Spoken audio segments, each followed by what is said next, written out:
Nasib pilu bocah di Aceh, dipaksa mengemis oleh orang tua untuk beli sabu.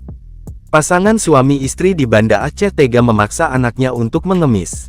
Kelakuan Pasutri tersebut memaksa anaknya sembari menenteng kotak amal bertuliskan, mohon bantuan seikhlasnya untuk fakir miskin.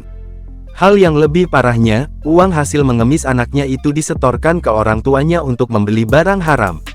Bukan untuk membeli kebutuhan sehari-hari, uang hasil mengemis itu dipakai untuk membeli narkoba. Kini, pasangan suami istri itu akhirnya ditangkap Polres Kota Banda Aceh.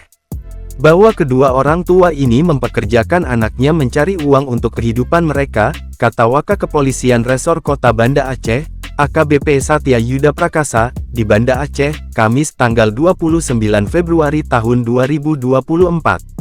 Pasutri ini berinisial MN 38 dan istrinya A 42. Polisi menyebut Pasutri ini mengeksploitasi anak kandung dengan cara memaksa mengemis di warung kopi hingga persimpangan lampu merah di wilayah Kota Banda Aceh. Kedua anak yang menjadi korban eksploitasi tersebut satu berusia 4 tahun dan satu lagi 2 tahun. Kedua korban selama ini dipaksa mengemis, ujarnya. Hasil mengemis anaknya tersebut digunakan kedua orang tua yang menikah secara siri itu untuk membeli narkotika jenis sabu. Kami juga masih menelusuri dari mana mereka mendapatkan barang tersebut, katanya.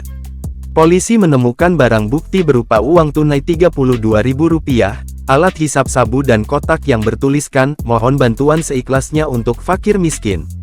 Satya menegaskan, kegiatan tersangka tidak dibenarkan dan melanggar Undang-Undang Perlindungan Anak.